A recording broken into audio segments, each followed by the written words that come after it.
我们这一次来旭川玩，住星野集团的 Omo Seven， 很特别，是它有一个Welcome Drink。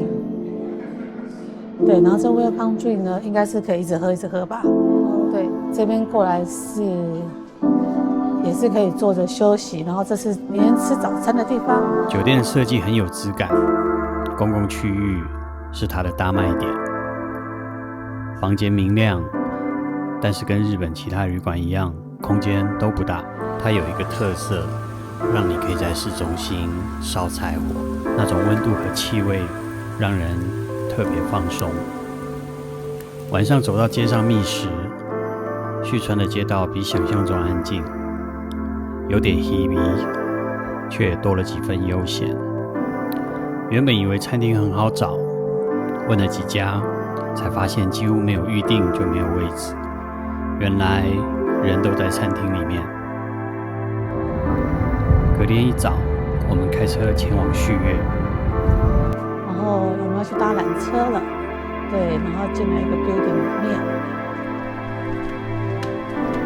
，round trip 这样沙星 Rose， 这是山顶的 information。从山脚搭缆车上去只要10分钟。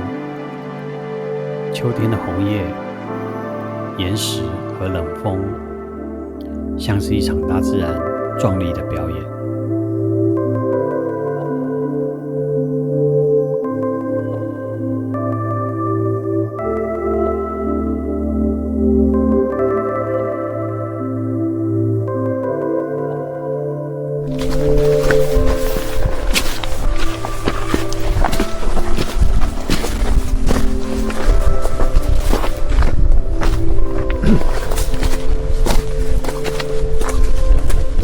有一个角度是你伸长，然后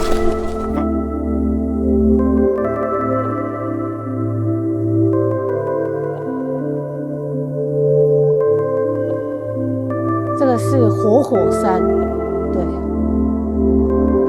我有闻到那个北投的阳明山的硫磺味，哇，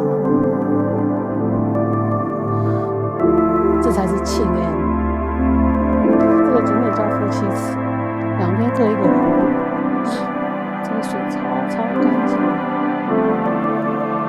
我觉得这个景点不适合老人跟小孩，因为它虽然很漂亮，但是它的路很不好走，看到了吗？都是这种路，不好走。